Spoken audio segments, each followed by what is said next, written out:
Ayúdanos, Señor. Aleluya. Aleluya, gloria a Dios. Dios les bendiga, hermanos, una vez más esta noche. Damos gracias a Dios por la oportunidad que nuevamente tenemos para alabar y glorificar el bendito nombre de nuestro Señor Jesucristo. Una vez más estamos acá dispuestos para adorar y glorificar el bendito nombre de nuestro Dios. Así es que un saludo a cada uno de los hermanos que van a estar pendientes de esta transmisión, a todos aquellos hermanos que ahora no se pueden reunir. Aleluya, les damos un caluroso saludo desde nuestro hogar. A todos aquellos también que están en México, El Salvador, los que están en Utah, en Los Ángeles, a todos ellos les damos un saludo, y a los que nos van a ver más allá de todas estas fronteras, pues les damos un saludo muy caluroso de parte de nuestro Dios, diciéndoles que Dios está con nosotros, que no se preocupen, que todo estará bien, porque Dios tiene control. Así de que esta hermosa noche nos sentimos muy contentos y agradecidos con Dios, y queremos hacer una oración antes de dar inicio a la palabra del Señor. Así de que les voy a invitar que hagamos una oración pidiéndole a Dios que sea Él bendiciendo la vida nuestra, que nos ayude en cada momento que estamos pasando. Así de que vamos a hacer una oración. Lo voy a invitar ahí donde usted está en su casita, ¿verdad? Trate de, en este momento, de detener todo trabajo que esté haciendo. Trate de hacer un cese de todas sus actividades para que podamos, aunque sea unos minutos, darle gloria al Señor y poder estar pendientes de su palabra. Así de que cierre sus ojos ahí en su casita, hermano. Dios le bendiga. Una vez más vamos a glorificar a nuestro Dios. Padre que estás en los cielos, gracias te damos esta noche. Gracias por la oportunidad que una vez más nos das de poder estar en este lugar con el motivo de alabarte y glorificar, de decir tu nombre. Señor amado, gracias por cada oportunidad que tenemos de poder adorarte, de poder exaltarte, de poder glorificarte, porque tú eres bueno, Señor. Te adoramos y te glorificamos. Nos sentimos muy contentos, nos sentimos felices, Padre Santo, porque no es el dinero, no es lo material, no es nada de eso terrenal, Padre, lo que alegra nuestra alma, nuestro corazón. Nuestro gozo, Señor, viene de ti. Por eso nos sentimos muy contentos y felices, Padre. Sabemos que no todas las personas pueden disfrutar de una alegría y de un gozo en medio de las dificultades, pero es porque les hace falta algo que ellos todavía no tienen, Padre. Pero creo que esta noche es una noche muy especial para que ellos puedan tomar de esa parte que tú nos has dado a nosotros y poder ellos sentirse gozosos y alegres. Por eso, gracias, Padre, te damos esta noche y te pedimos en el nombre precioso de Cristo Jesús que nos entregues tu palabra y que podamos adorarte, Padre. Gracias. Gracias porque tú eres bueno. Gracias por tu bondad y tu misericordia. Aquí, Señor, estamos y queremos adorarte siempre como lo hacemos. Padre amado, entréganos tu palabra, porque sabemos que a través de ella tú nos alimentas, nos fortaleces y nos edificas. Consuela nuestros corazones, Padre, en el nombre precioso de nuestro Señor Jesucristo. Te lo rogamos y te lo pedimos. Amén y amén. Amén. Gloria a Dios. Aleluya. Pues vamos a abrir nuestras Biblias en el libro de Joel, que es el libro que hemos venido estudiando. Joel, capítulo número 2, versículo 28 al final. Este día estaremos culminando el capítulo 2, y ya nos queda solo un capítulo, y le damos gracias a Dios porque a través de este libro hemos podido encontrar mucha palabra de Dios para nuestras vidas en los momentos de aflicción. Así es de que vamos a leer la palabra del Señor. Vamos a leerlo en el capítulo 28, capítulo 2, versículo 28 en adelante. Dice la palabra del Señor de la manera siguiente: después de estas cosas derramaré mi espíritu sobre toda la humanidad. Los hijos e hijas de ustedes profetizarán, los viejos tendrán sueños, los jóvenes visiones. También sobre los siervos y sobre las siervas derramaré mi espíritu en aquellos días.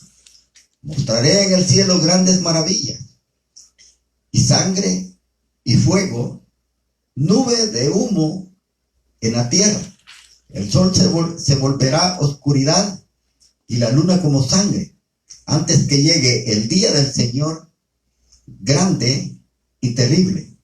Pero todos los que invoquen el nombre del Señor lograrán salvarse de la muerte. Pues en el monte de Sión, en Jehová, en Jerusalén estará la salvación, tal como el Señor lo ha prometido. Los que Él ha escogido quedarán con vida. Aleluya. Gloria a Dios. Solo quiero hacer un resumen de lo que hablamos el martes pasado.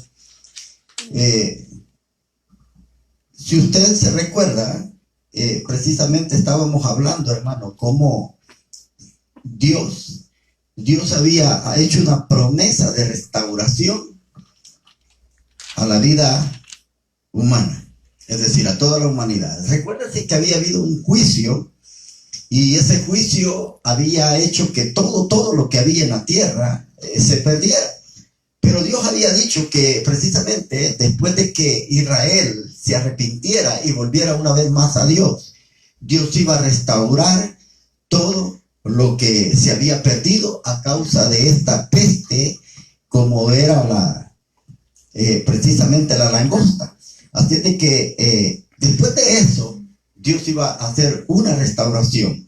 Y precisamente llama la atención porque fíjese que el versículo 28 habla de lo mismo. Y vea lo que dice el versículo 28. Después de estas cosas. ¿De qué cosas? Después de la restauración que Dios prometió. Recuérdense que en el versículo 25 el Señor dijo: yo les compensaré a ustedes los años perdidos a causa de la plaga de langostas, de ese mi ejército destructor que envié contra ustedes. Es decir, hermanos, el propósito de Dios, no solamente con Israel, era precisamente que Israel volviera a los caminos de Dios, que volviera a Dios, porque ellos habían abandonado el pacto, ellos habían abandonado aquella alianza que Dios había hecho con ellos, y es por esa causa que Dios había mandado esta peste de langostas que había barrido con todo en aquel tiempo. Ahora, Dios lo hacía con la finalidad precisamente de que Israel volviera una vez más a Dios. Y Dios les dice, mire, versículo 25, yo compensaré a ustedes los años que perdieron a causa de la plaga de langosta. Es decir, como Israel ya se había vuelto al Señor, Dios estaba comprometido, porque Él, hermanos, Él se compromete, y cuando Él se compromete, cumple todo lo que Él dice. Amén. Él había dicho, yo voy a restituir todo el daño que la langosta os ha causado. Es decir, ¿por qué Dios lo iba a restituir? Porque precisamente Israel se había vuelto a Dios. Ahora, recuérdese que la justicia divina, cuando demanda castigo hacia el pecado, pero cuando el pecador se arrepiente, precisamente esa misma justicia divina que demandaba castigo sobre el pecado, también esa misma justicia divina, hermanos, tiene la promesa de bendecir a aquellos que se han arrepentido. Y esto es lo que estaba pasando. Dios dice, yo voy a restituir todo el daño que causó la langosta, la que yo envié. Es decir, Él la mandó. No fue cuestión de la naturaleza, no fue cosa del hombre, fue Dios quien la mandó. ¿Para qué? Para que Israel pudiera tener solamente el recurso de confiar en Dios, para que sea Dios quien siempre le ayude en todo. Ese era el propósito de Dios, que Israel regresara. Y como Él regresa, Dios dice, yo le voy a restituir todo. Es decir, todo lo que la langosta se comió, todo el daño que ella causó, Él lo iba a restituir. Es decir, Dios se compromete que si el hombre se vuelve a Dios, Dios le restituye todo lo que pudiera haber perdido. ¿Sabe por qué? Y esa es una promesa muy grande para nosotros, porque cuando Dios se compromete a hacer algo, es de creerle. Amén. Cuando Dios se compromete a hacer algo, precisamente hay que creerle, porque Él no miente, hermanos. Él es todopoderoso, y Él, como dice su palabra, no es hombre para que mienta, ni hijo de hombre para que se arrepienta. Entonces Él prometió restituir. Ahora, solo le voy a poner un ejemplo. ¿Se recuerda cuando Job precisamente pierde todo? ¿Se recuerda cuando llegó aquella enfermedad que la fe de Job fue probada? Y dice que el ángel acusador le dijo al Señor, tócale todo lo que tiene y verás si no te maldice. Es decir, blasfema de ti y te abandona. Es decir, él quería quebrar su fe. Pero dice que Dios le dio permiso al ángel acusador para que lo fuera a tocar. Después que le quita todo lo material, le quita sus hijos, le quita su salud. Lo único que hace es que le dice al Señor, no lo mates. Eso es lo único, no lo mates, no le quites la vida. De ahí todo lo que tú quieras hacer con él, hazlo. Y dice la Biblia que el ángel acusador hizo todo. Y dice que Job quedó como una sarna, algo que le afectaba siempre. Ahora, pero fíjese bien, a lo que yo quiero llegar es que aquí Dios se compromete a restituir todo lo que la langosta dañó, se comió. Ahora, si usted ha leído todo el libro de Job, en el último capítulo de Job, que es el capítulo número 42, Job capítulo 42, y me gustaría quizás llevarlo para que precisamente usted, hermano, juntamente conmigo pueda ver lo que precisamente Dios hace con la vida de Job. Mire lo tremendo y lo hermoso que Dios hace. Job capítulo 42, versículo 10 al final. Mire cuando Dios se compromete y dice que Él va a restituir todo lo que el daño que la langosta hizo, igual lo hizo precisamente con Job. Capítulo 42 del libro de Job dice, después de todo, después que Job oró por sus amigos, Dios le devolvió su prosperidad anterior. Y aún dice, le dio 2 veces más de lo que antes tenía. Dice, entonces fueron a visitarlo a él todos sus hermanos, hermanas y amigos y todos sus antiguos conocidos. Y en su compañía celebraron un banquete en su casa.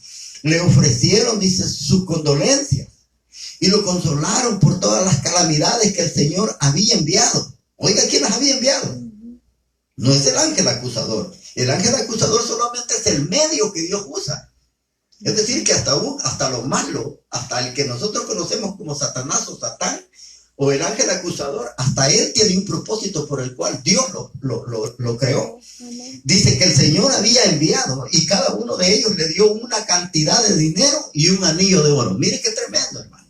Mire lo que Dios, mire cómo la misericordia de Dios, después que él pierde todo, dice que Dios le restituye toda la prosperidad anterior y 2 veces más. Y dice que sus amigos comienzan a venir a él, sus familias, sus hermanos, sus amigos, sus conocidos. Y dice que cada uno de ellos le dio una cantidad de dinero y un anillo de oro. Imagínense cómo Dios actúa. Pero aquí hay algo muy hermoso. Versículo 12 dice, Dios bendijo a Job en sus últimos años más abundante que en los anteriores. Oiga. En los últimos años, la abundancia de Job fue mucho mayor que la primera que él tenía. Y dice que llegó a tener 14,000 ovejas, 6,000 camellos, 1,000 yuntas de bueyes, 1,000 asnas. Versículo 13. Dice, también tuvo 14 hijos y 3 hijas. Oiga, fíjese bien, tuvo más hijos todavía. Porque recuérdese que al principio solamente tenía 10 hijos. Solamente 7 varones y 10 hembras. Ahora dice que tiene 13. Oiga bien, dice que tiene 14 hijos y 3 hijas. No, 15. No, oiga, 17. 13, dice 14 hijos y 3 hijas. Es decir, tuvo 17 hijos. Es decir, 7 hijos más de los que tuvo anterior. Y aquí hay algo muy hermoso. Dice que la hija mayor la llamó Geminá. Ese fue el nombre que le puso. Oiga, ¿y sabe qué significa Geminá? Significa paloma. Eso quiere decir que era una mujer tierna, una joven dulce, tierna. Es decir, mire lo que Dios hizo. Y dice que a la segunda le puso Quesía. Oiga, Quesía significa canela. Eso significa. Ahora, pero no vaya a decir usted, canela, qué ridículo. No, es la fragancia que la canela transmite, es algo muy hermoso, hermano. Ahora, fíjese la fragancia que estas jóvenes, estas hijas de Job, transmitían. Una era paloma, era sencilla, era hermosa, era algo bello ver a esas doncellas. Y dice que la tercera se llamaba Keren Aput. Keren Aput. Así dice. Oiga, Keren Aput. ¿Y sabe qué significa Keren Aput? Significa frasco de cosmetología, es decir, como algo hermoso. Yo no sé si usted ha tenido la oportunidad, que a veces hay un dicho que dice que a veces las mejores fragancias vienen ¿en qué? En envases pequeños. En envases pequeños. O sea, ese era un frasco de cosméticos, es decir, Como algo fragancia. hermoso, algo divino, algo que nadie más lo tenía, porque aquí lo describe. Dice que no había en todo el mundo, oiga, en todo el mundo, mujeres tan bonitas como las hijas de Job. Es que, hermano, Dios hace bello todo. Imagínense, ahora tiene una mayor riqueza que la que tuvo anterior. Dios lo bendice de una manera mayor, no solamente en lo material, sino también a través de sus hijos. 17 hijos. Una herencia, hermanos, de lo mejor. Y eso es lo que precisamente Dios hace. Por eso es que en el libro de Joel, Dios dice, yo le voy a restituir. Oiga, restituir todo lo que la langosta se comió. Yo lo voy a hacer. Ahora, por eso, hermanos, cuando Dios se compromete a hacer algo, es de creerle, porque Él lo ha prometido y Él no puede fallar. Versículo 25, ustedes comerán hasta quedar satisfechos. Oiga lo que Dios le dice a su pueblo, le puede restituir todo lo que la langosta dañó y van a comer y van a quedar satisfechos. Ahora, aquí hay algo muy importante. Yo no sé si usted, hermano, alguna vez le ha tocado comer, pero comer algo tan delicioso y quedar satisfecho. Pegarse una de esas comidas, pero sabrosísimas, de las que usted quizás algún día ha anhelado. Y quedar satisfecho. Ahora, aquí tenemos que tener cierto cuidado. ¿Sabe por qué? Porque fíjese que el enemigo, al que nosotros conocemos como Satanás o Satán o ángel acusador, es bien astuto. Fíjese que la riqueza no es mala. Lo malo es el amor al dinero. Ahora, pero aquí hay algo muy importante. Yo no sé si a usted le ha tocado tener lo suficiente. Cuando estos momentos llegan, fíjese que a veces usted está comiendo, está disfrutando de aquel momento agradable, quizás con su familia, con algún amigo o con algún vecino, pero usted está comiendo porque tienen abundancia. Ahora, cuando eso pasa, mire lo que hace el enemigo, cómo trata de quebrantar nuestra fe y cómo trata a veces de hacernos dudar de nuestra fe. Yo no sé si a usted le ha pasado, pero a veces cuando usted está comiendo bien delicioso, bien rico, a veces viene en su pensamiento a usted y dice, yo aquí comiendo bien sabroso y mucha gente aguantando hambre. Entonces ya aquello que es satisfactorio para usted, como que pierde ese sentido. Porque precisamente el enemigo está tratando de afectarlo como para decirle, egoísta, tienes mucho, no te acuerdas de nadie. Y es ahí donde uno dice a veces, que vienen palabras de él que dicen, y dices que eres cristiano y no compartes con nadie. Fíjese bien qué tremendo es. Ahora, y después usted dice, bueno, ¿cómo hay gente en el mundo sin comer yo con tanta abundancia? ¿Y por qué no puedo entregar parte de esto? Ahora, pero allí lo que el enemigo muchas veces trata de hacer es tratar de neutralizar nuestra fe para hacernos sentir mal, porque usted y yo tenemos en abundancia. Porque tenemos en abundancia. Por eso dice acá, ustedes comerán hasta quedar satisfechos. Ahora, pero vea bien, ¿qué pasa? Y le voy a decir algo. Fíjese que durante muchos años, oiga bien, durante muchos años, la Iglesia Católica Romana estuvo diciendo que ser rico era un pecado. Fíjese bien lo que enseñaban antiguamente. Fíjese bien lo que ellos enseñaban, que decían que tener en abundancia era pecado. Que una de las mejores virtudes, que la mejor virtud que el hombre podía tener es vivir pobre. Eso es lo que ellos decían antes. Ahora, pero aquí le voy a decir algo. ¿Qué pasa si usted es pobre? Usted se va a quejar contra Dios. Entonces, quiere decir que el enemigo, hermano, trata de hacerlo sentir mal cuando tiene abundancia, y cuando usted está pobre, lo trata de sentir igual, de hacer sentir igual. Es decir, que él es astuto y nosotros debemos de tener ese cuidado. Porque aquí el Señor dice, ustedes van a comer hasta quedar saciados, hasta quedar llenos, porque tienen en abundancia. Y yo le voy a decir algo, la abundancia muchas veces es criticada por mucha gente. Mucha gente critica la abundancia. Hay gente que dice, no, algo está haciendo mal. Algo quizás está haciendo mal, y por ahí por bajo de agua quizás se está vendiendo algo que quizás es prohibido, y por eso tiene. Ahora, ¿pero qué? A veces cuando usted es pobre, la gente cuestiona también, y lo primero que dice, ha pecado y por eso está en pobreza. Recuérdese con Job, lo que hicieron sus amigos. Había perdido todo. ¿Y qué es lo que estaban diciendo sus amigos? Que Job había pecado. Pero Job no había pecado, hermano. Job era un hombre íntegro. Él estaba así porque su fe estaba siendo probada, para demostrarnos que verdaderamente el hombre, aún en los momentos de dificultad, él tiene que permanecer fiel a Dios. Fiel, porque Él es el único que le puede ayudar.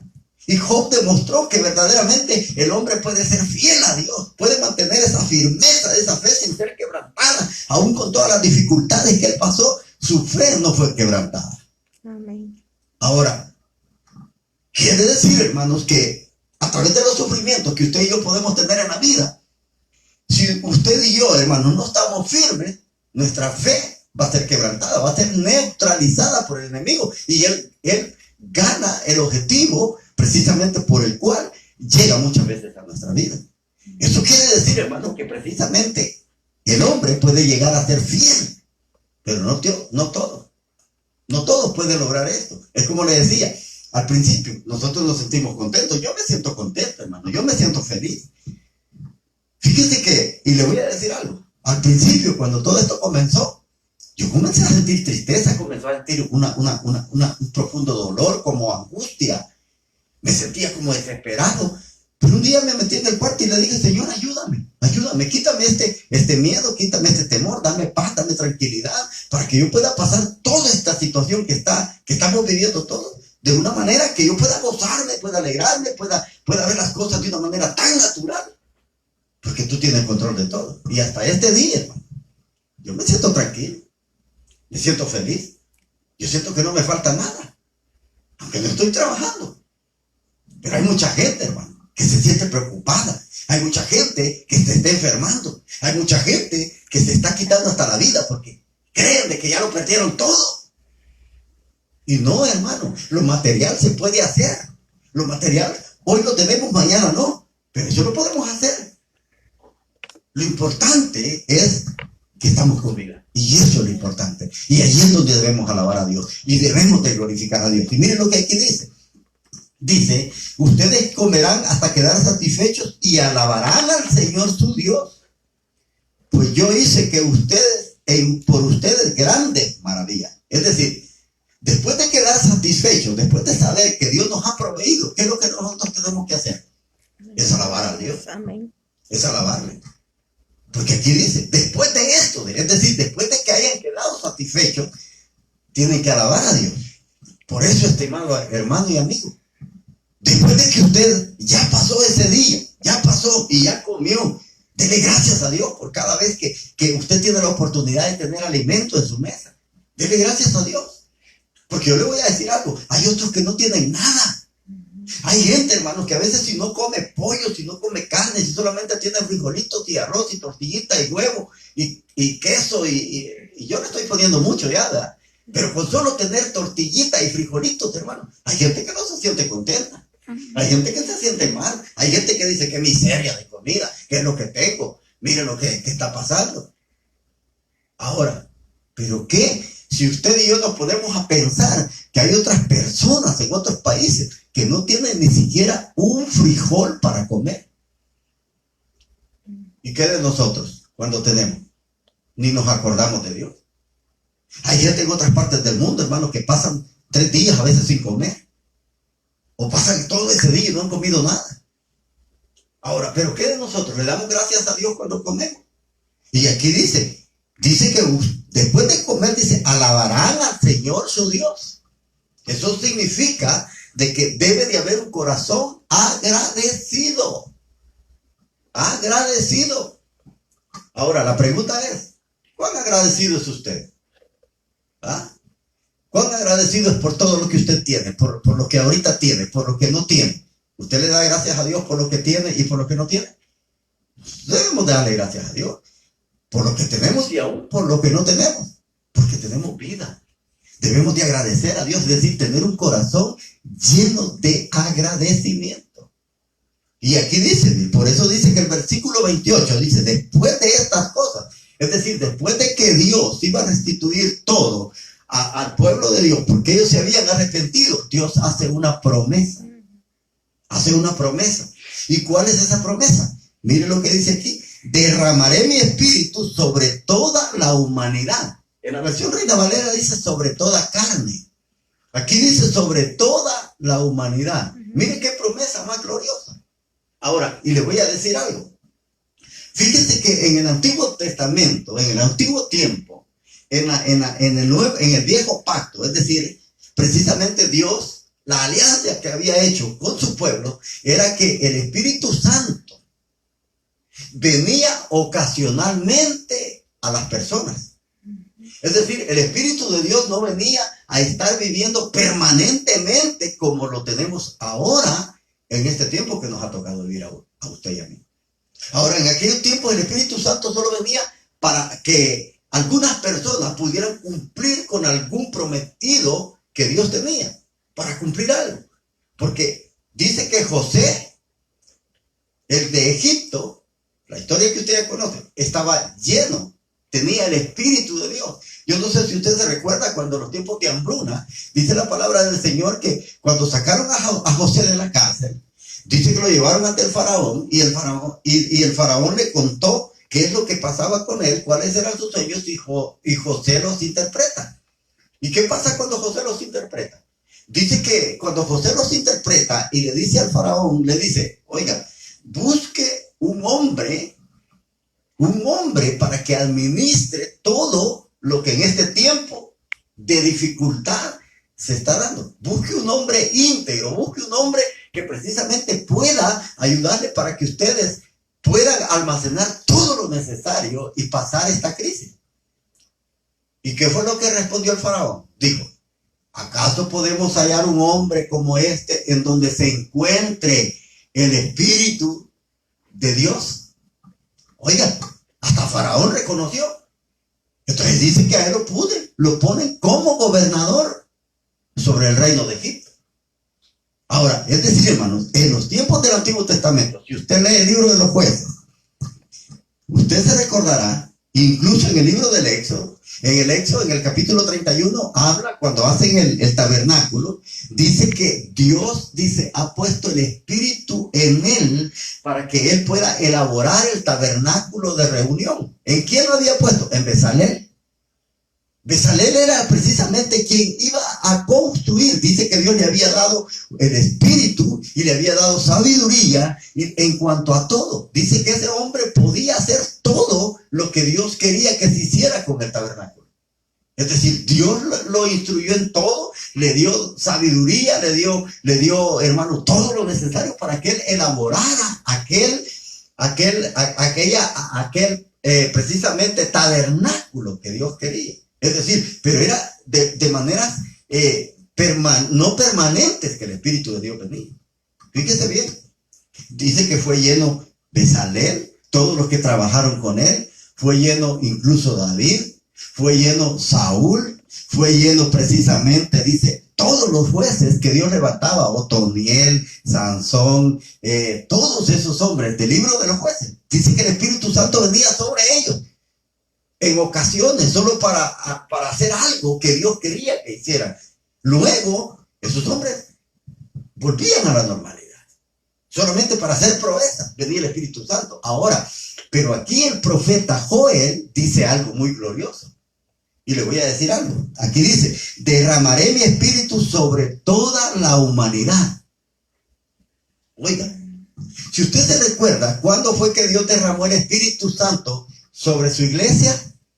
Fue en el día del Pentecostés. Capítulo 2 del libro de los Hechos. Dice que ellos estaban reunidos y allí Dios derramó su Espíritu Santo y dice que todos fueron llenos del poder de Dios. Pero recuérdese que cuando dice todos, no precisamente todos los que estaban, porque recuérdese que en aquella época, cuando el Espíritu Santo fue derramado en Jerusalén, en el día del Pentecostés, precisamente solamente había un aproximado de 120. Y la ciudad de Jerusalén estaba llenísima, hermanos, de todas las personas que habían llegado de todas partes del mundo, de todos los judíos de todas partes del mundo. Dice que habían de Capadocia, dice que habían de Bitinia, dice que había de Asia, dice que había del Ponto, dice que habían romanos, habían cretenses, es decir, había de todas las naciones habitadas en aquel tiempo, habían llegado, pero ellos no fueron llenos del Espíritu Santo. Es decir, que en Joel, precisamente cuando Pedro habla, y recuérdese bien que cuando ellos fueron llenos, dice que comenzaron a hablar en otras lenguas. Ahora, cuando esto pasa, dice que aquellos que habían llegado a visitar Jerusalén comenzaron a burlarse. Se comenzaron a burlar de esto y decían ellos, estos están ebrios, están borrachos. Se comenzaron a burlar. Ahora, pero ahí hay algo muy importante, hermano. Dice que en ese momento, cuando ellos comienzan a burlarse, Pedro se pone de pie juntamente con los otros apóstoles y Pedro dice, hermanos, estos no están borrachos como ustedes suponen, porque apenas son, dice, las 9 de la mañana. Esto, dice Pedro, es la promesa de la cual habló el profeta Joel. Y Pedro cita esta porción, la cita, pero vea bien. Dice que esta es la promesa, pero no se cumplió de una manera total, sino parcial. Porque muchas veces la palabra de Dios, hermano, tiene un doble cumplimiento. Tiene un cumplimiento parcial y al final tiene un cumplimiento completo. Y es donde se completa el ciclo de lo que Dios ha hablado. Fíjese bien. Ahora, y aquí es donde debemos de tener mucho cuidado, hermano, con esto de que dice que Dios iba a derramar el Espíritu sobre toda carne. Porque fíjese que de acá es donde se ha sacado el espíritu de la borrachera. Fíjese que hay muchas iglesias, hermano, valga la redundancia, le voy a decir esto. Y es algo vergonzoso porque dicen que son iglesias cristianas, pero muchas veces no son iglesias cristianas, son sectas, que hay que tener que reconocerlo porque precisamente ellos, hermano, hablan medias verdades juntamente con mentiras. Es decir, no son iglesias cristianas. Son sectas que están imitando lo que el pueblo verdadero de Dios hace. Ahora, recuérdese que hay sectas, hermano, que precisamente ellos, este versículo lo utilizan para decir que están ebrios del Espíritu Santo. Que están ebrios, que están borrachos. Y es tremendo, hermano, porque esto ha llevado a confusión a mucha gente, a muchos hermanos. Ha llevado a confusión no solo a hermanos, sino ha llevado también a que mucha gente que no conoce de Dios y que no sabe diferenciar lo que es una iglesia cristiana y una secta, se burlen de las cosas de Dios. Es decir, y esto es un pecado. Aunque lo hacen por ignorancia, pero es un pecado porque se están burlando de algo que es muy sagrado, lo que es el Espíritu Santo. Y es por eso, hermano, que esto ha confundido a mucha gente. ¿Por qué? Porque yo le voy a decir algo. Para uno llegar a tener a decir que esto es palabra de Dios, tiene que tener base bíblica. Oigan bien lo que le estoy diciendo. Que si yo digo algo que la Biblia dice, tengo que tener base bíblica para decir que esto es de Dios. Si no hay base bíblica, esto es mentira del diablo. Entonces no hay que creerlo. ¿Por qué le digo esto? Porque si usted se fija, todos estos que dicen que tienen el espíritu de la borrachera, oiga, el espíritu de la borrachera, el espíritu de la embriaguez. Ahora, ¿qué es lo que ellos hacen? Hacen una ridiculez. Mira, hermano, ahí se ven hombres que dicen, entre comillas, que son pastores y a veces los andan jalando con una hebra, con un lazo, como que si fueran perros. Hay unos que aullan como perros, otros caraquean como gallinas, otros hacen como gallos, otros hacen de diferentes formas.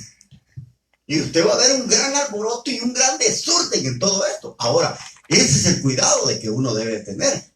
Porque si ellos dicen que esta es una borrachera espiritual, que me digan a dónde, en qué parte de la palabra de Dios dice que en el día del Pentecostés los discípulos o los apóstoles o con todos los que fueron llenos aullaban como perros.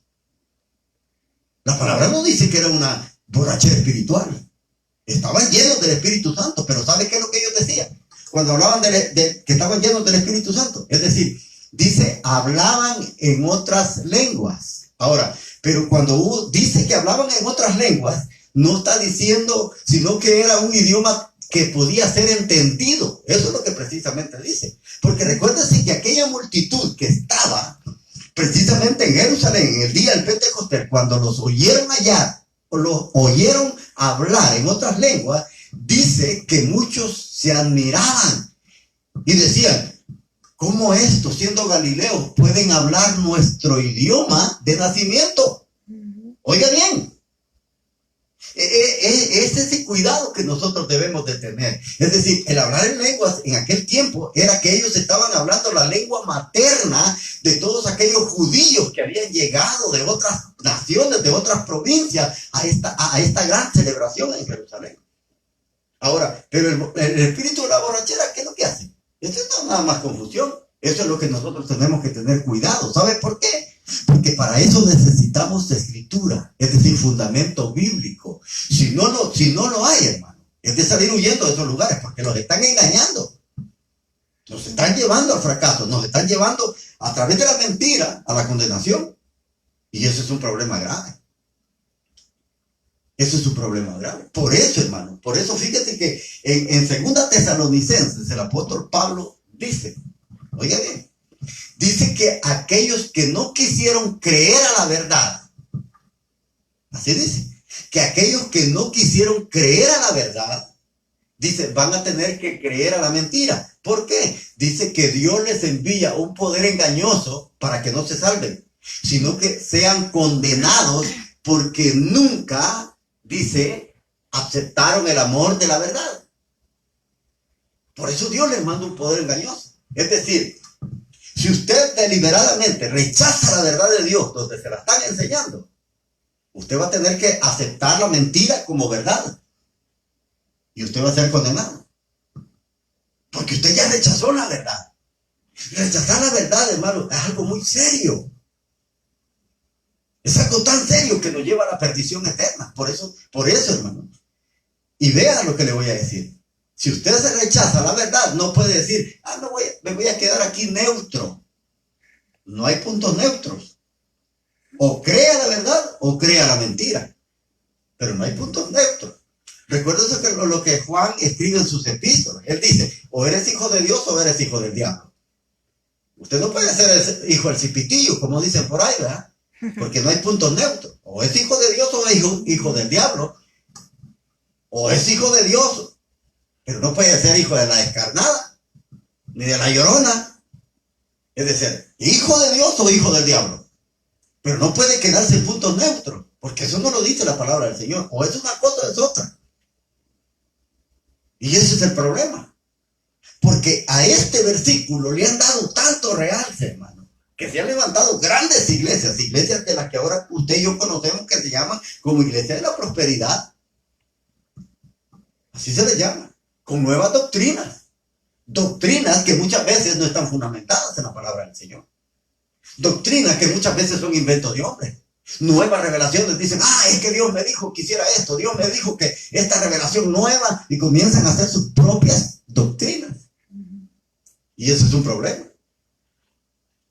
Si no, vean lo que ha pasado con muchos, y le voy a poner un ejemplo de 2 sectas que son bastante famosas y han tenido un gran alcance y propósito en esto, en engañar a mucha gente.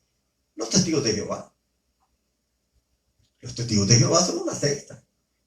Si no, vea bien, ellos en sus estudios muy pocas veces usan la palabra de Dios. ¿Sabe qué es lo que ellos más leen? El Atalaya, el Despertar, otros libros. Eso es lo que leen, pero la Biblia la dejan de lado. Ahora, vea cuánto engaño, hermano. Vea cuánto engaño. Que se está llevando mucha gente a la perdición. Ahora, ¿cuál es la otra? Los mormones. Si vea usted, ellos tienen la Biblia, pero ellos utilizan más su libro de Mormón. Ahora, y esta es la fuente de vida, hermano, la palabra del Señor. Es aquí donde nosotros debemos fundamentar nuestra fe. Por eso debemos de tener cuidado. Ahora, pero aquí dijo el profeta Joel, derramaré mi espíritu sobre toda la humanidad. Ahora, ese fue solo un anticipo, solo el comienzo de algo mayor y algo más grande y algo más glorioso que el Señor va a hacer en los tiempos futuros. Fíjese bien, ese es solamente el comienzo, el principio, el anticipo de lo que Dios va a hacer al final.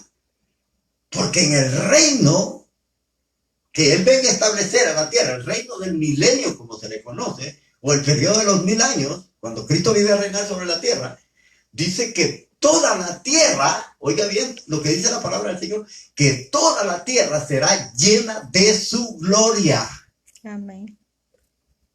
Como los mares y los ríos llenan toda la tierra, así va a estar la tierra, toda la humanidad llena de su gloria.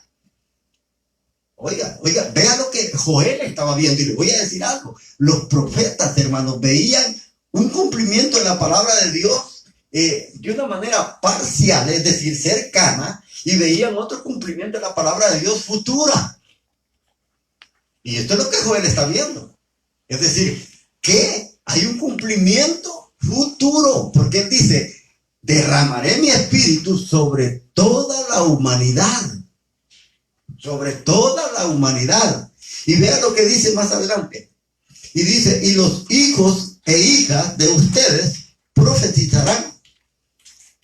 Los viejos tendrán sueños. Los jóvenes tendrán visiones.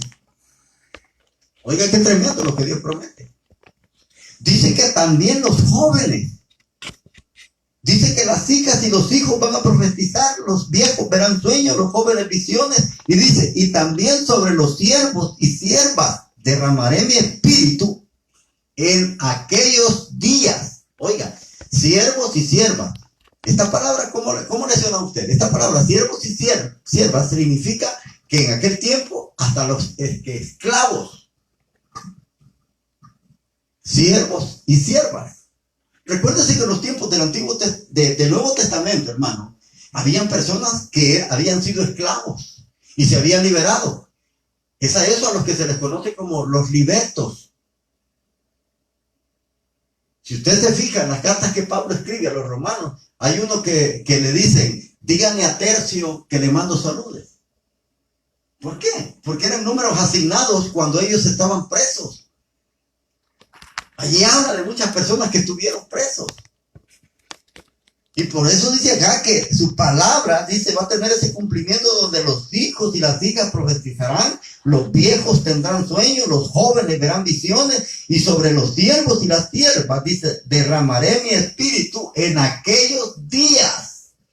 En aquellos días. Fíjese que siempre los profetas, tanto Joel, Jeremías, todos los profetas del Antiguo Testamento, y alguien que usa esta palabra en aquellos días, dice el Señor, es Isaías. Si usted tiene la curiosidad cuando lea la palabra del Señor, siempre que Isaías da una profecía, él dice, en aquellos días, dice el Señor. Ahora, ¿y cómo se le llama esa palabra en aquellos días? Es una palabra técnica. Es una palabra técnica que siempre se ha usado para el futuro. Y es por eso que aquí dice Joel, derramaré de mi espíritu en aquellos días. Oiga, qué tremendo. Es decir, hermanos, que después de que Dios restaure las cosas, una de las cosas, cómo precisamente se va a dar a conocer de que precisamente va a haber un cambio, es sobre el derramamiento del Espíritu Santo. Y dice, versículo 30, mostraré en el cielo grandes maravillas y sangre, fuego y nube y humo en la tierra. El sol se volverá oscuridad y la luna como sangre, antes de que llegue el día del Señor, día grande y terrible. Oiga bien cómo es ese día, pero vea bien. Fíjese que después de la restauración, Dios promete derramar su Espíritu Santo sobre toda la humanidad. Es decir, va a haber un cambio. Y ese cambio se va a dar a través del derramamiento del Espíritu Santo. Pero, ¿qué comienza después del derramamiento? La fase. Y aquí, los grandes nube de humos en la tierra, el sol se volverá oscuridad y la luna como sangre, antes de que llegue el día del Señor, día grande y terrible. Oiga, antes de que llegue ese día, va a haber precisamente algo que nos va a llamar la atención y que precisamente, hermanos, esto es como un paso hacia algo diferente. Hacia algo diferente. Y aquí dice, pero todos los que invoquen, oiga bien, este versículo me llama la atención, dice, todos los que invoquen el nombre de nuestro Señor Jesucristo lograrán salvarse de la muerte.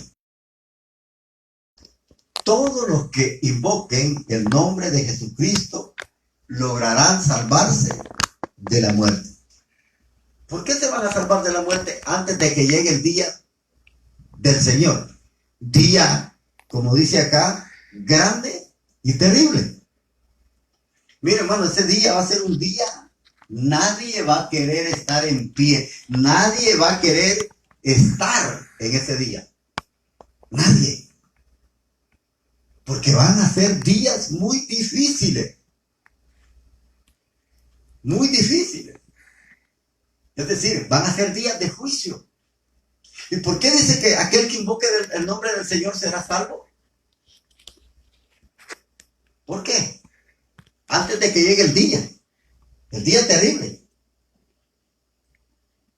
¿Sabe por qué? Porque precisamente hay algo muy importante, hermano, que muchas veces uno no debe de dejar pasar por alto. Recuérdese que antes de esto, el Señor ha dicho que va a derramar su espíritu sobre toda carne. Es decir, antes de que vengan esos juicios. Juicios donde van a haber cambios. Cambios, hermano, en todo sentido. Ahora, ¿pero de qué manera? ¿De qué manera estos se van a salvar? Es porque precisamente, hermano, al estar sellados con el Espíritu Santo, precisamente, recuérdese que el Espíritu Santo es como un sello, es sello de propiedad de Dios. Amén. Y cuando estas personas son selladas con el Espíritu Santo, no les puede dañar nada. Si no, recuérdese de los 144,000 sellados en lo que es Apocalipsis, cuando se habla de la gran tribulación. ¿Qué es lo que pasa? Dice la palabra de Dios que antes se oye una voz que le dice a un ángel que se pare, que tenga cuidado y que le permita primero sellar a todos los escogidos de Dios para que no sean dañados por los juicios del Señor. Fíjese bien. Y es allí, hermano, donde ese sello, el Espíritu Santo es como un sello de propiedad de la persona. Es decir, quien tiene ese sello no puede ser dañado. Es propiedad de Dios. Y por eso dice acá que antes de todo esto van a ser sellados muchos con el Espíritu Santo. Y esos pertenecen a Dios. Y siendo propiedad de Dios, nadie los puede dañar. Solo van a dañar a los que no tienen el sello de Dios. Solamente. Si no lee Apocalipsis lo que dice que solamente van a ser dañados los que no tienen el sello de Dios. Solamente ahí se van a ser dañados aquellos que se dejaron marcar por la bestia. Fíjese qué tremendo. Es decir, tanto Dios marca lo suyo, como Satanás marca lo de él también. Y aquí, hermano, aquí verdaderamente inteligentes y pedirle a Dios. O nos marca el Señor o nos marca Satanás. O somos de Dios o somos del diablo. Pero a cualquiera de estos dos grandes, usted va a pertenecer. Así es de que, recuerde lo que dice, cuando precisamente se está juzgando a todos, vivos y muertos, grandes y pequeños, ricos y pobres, esclavos y libres. Dice que se abrieron los libros. Y el que no se halló inscrito en el libro de la vida, ¿fue lanzado a dónde? Al lago de fuego. Al lago de fuego. Ahora, ¿y sabe qué es estar inscritos en el libro de la vida? Es decir, tener la palabra de Dios en nuestras vidas. Que nuestro carácter, nuestra vida esté, hermano, todo lo que es la palabra de Dios. Que seamos guiados por ella, que toda la palabra de Dios, todo lo que hay en nuestra vida sea para alabar a Dios.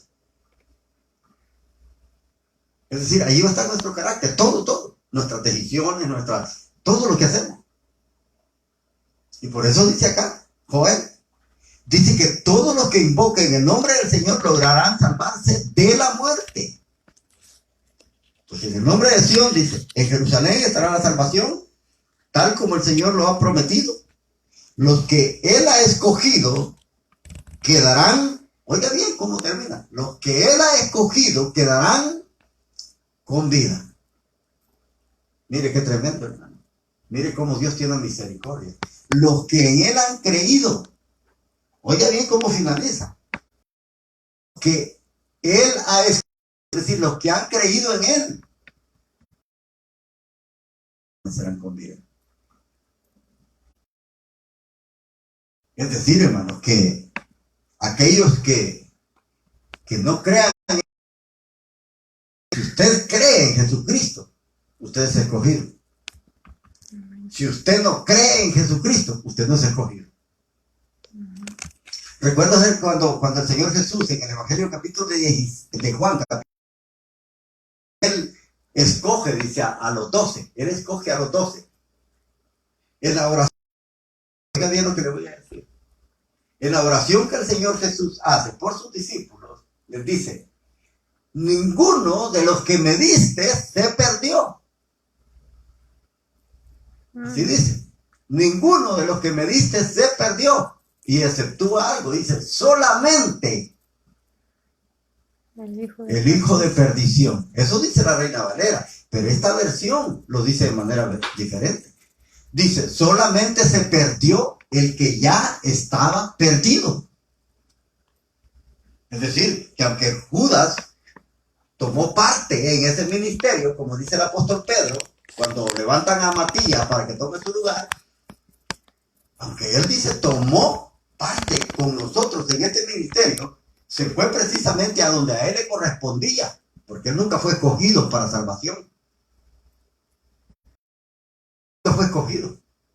Porque eso es lo que dice el Señor. Solamente se perdió el que ya estaba perdido. Es decir, si usted, y una de las cosas que uno puede notar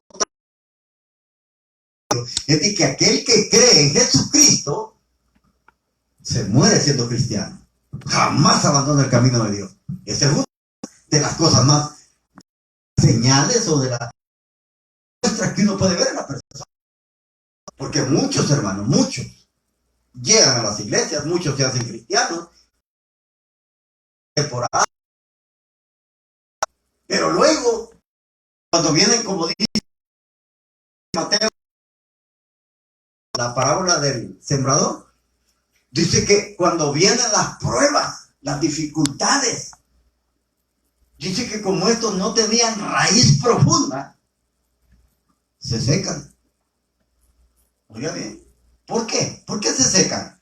¿Por qué se secan? Porque no tenían raíz profunda. ¿Raíz profunda en qué? Precisamente en la palabra de Dios. No habían profundizado sus raíces en esto que es agua, como lo dice la palabra de Dios. que la palabra de Dios es el agua que nos purifica, que nos limpia, que nos lava.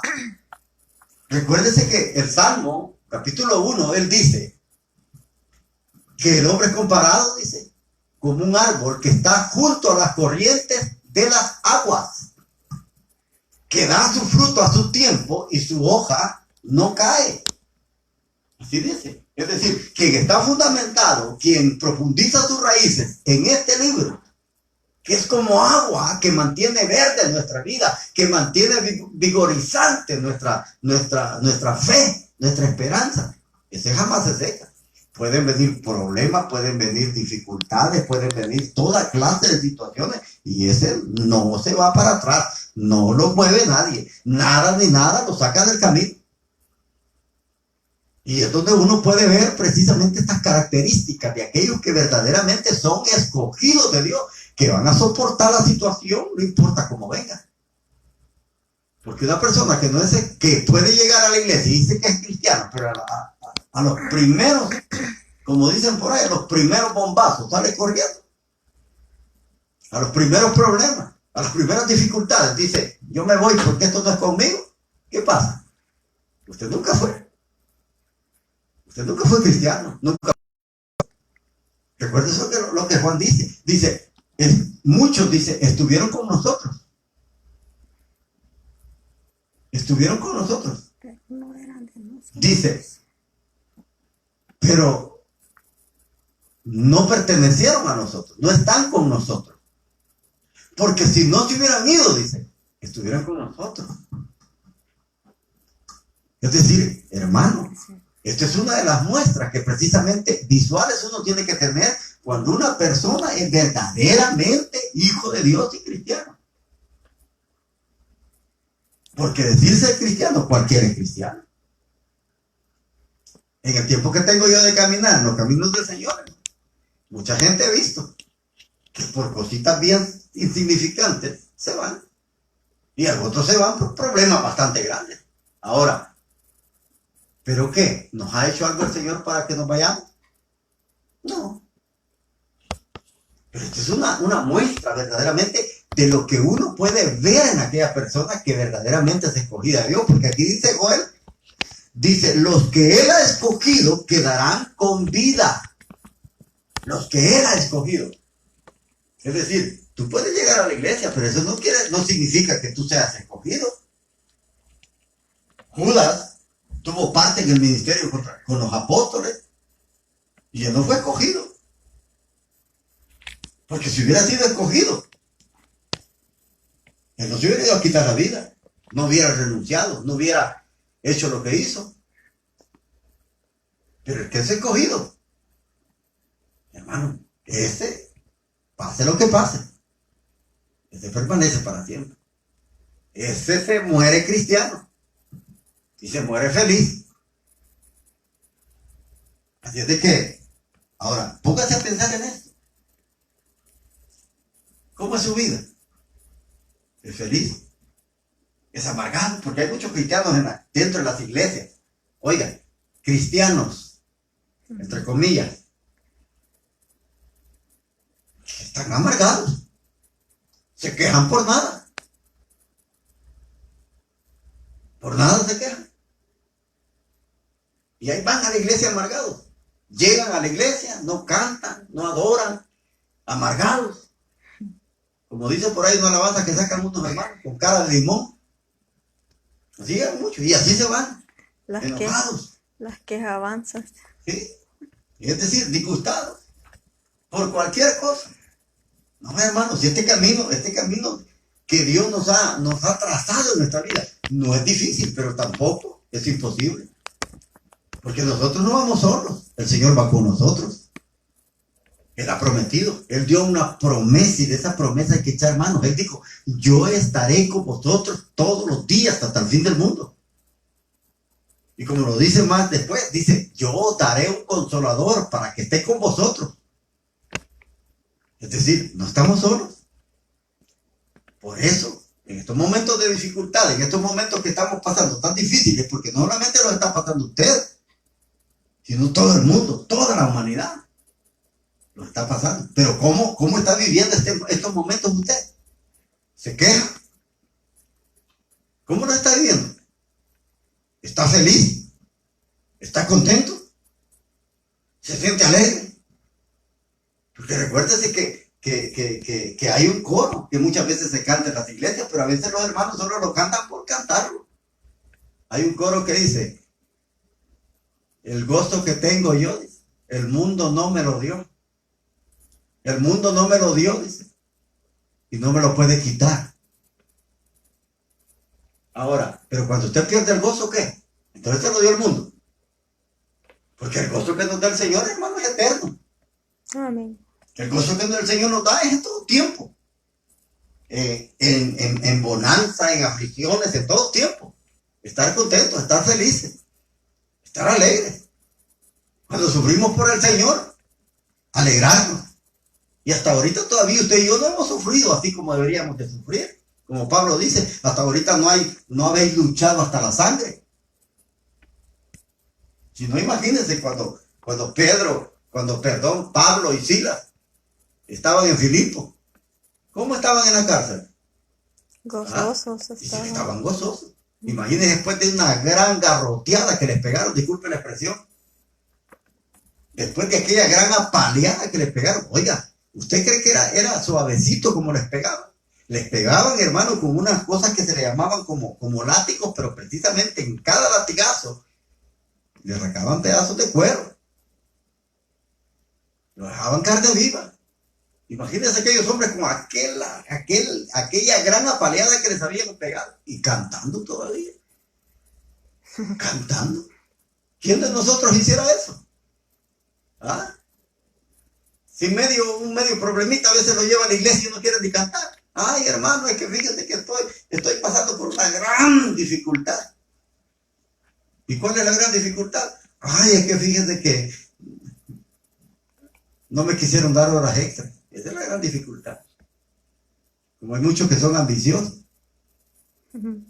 Hay muchos que por nada se preocupan. Ahora le pregunto, ¿cómo estamos ahora en día? Porque todos estamos pasando esto, pero ¿cómo está viviendo usted? Mire, yo no tengo trabajo, pero estoy contento, estoy tranquilo. Le doy gracias a Dios, porque Dios tiene control de todo. Dios tiene control de todo. Por eso Él dice acá, los que Él ha escogido van a quedar con vida. Si usted es escogido de Dios, usted va a quedar con vida. Pero si usted no es escogido de Dios, usted se pierde. Y no importa cuánto tiempo haya sido cristiano, no importa cuánto tiempo haya gritado en una iglesia. Porque hay muchos hermanos que tienen esa costumbre, son gritones en las iglesias.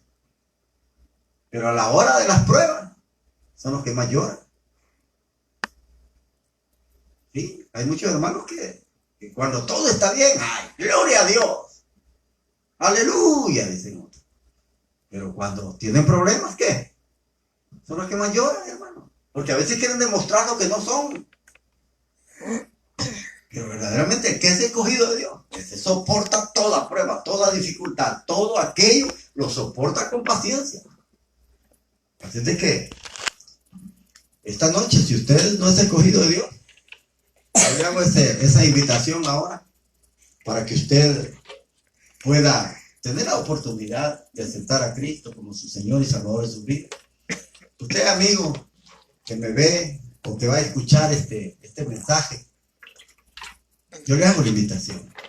Si usted no ha recibido a Cristo, es momento que lo haga. Porque si a usted le llega esta peste y usted no tiene a Cristo, le voy a decir, lamentablemente, aunque me duele decirlo, usted se pierde. Usted no crea que va para el cielo. Porque la mala costumbre que la gente ha agarrado es de que todos los que se mueren van para el cielo. Todos se mandan al cielo. Todos van para el cielo. Y no, mi amigo, lea la Biblia. No nos engañemos. No todos van para el cielo. Recuerden que el Señor dijo, no todo el que me dice Señor, Señor, entrará al reino del cielo. No todos.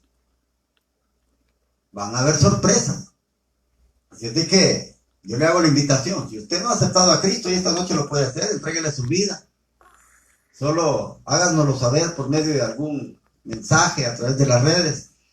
y diga, pues, yo recibí a Cristo, quiero que oren por mí, y nos podemos contactar con usted, no importa si está aquí dentro de Estados Unidos o fuera de Estados Unidos, mándelo su número de teléfono, nosotros los contactamos, le hablamos, oramos por usted, pedimos que sea Dios quien le bendiga siempre. Y aquellos hermanos que quizás a lo mejor están un poco así desviados, que ya no tienen ni deseo de ir a la iglesia, hoy este es el día cuando pueden reconciliarse. Hoy este es el día cuando Dios está dando una nueva oportunidad.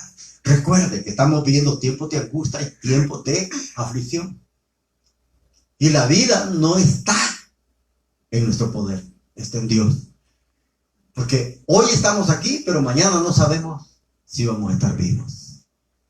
Así es de que, si hoy esta noche el Señor viene a reclamar lo que a Él le pertenece, que es la alma,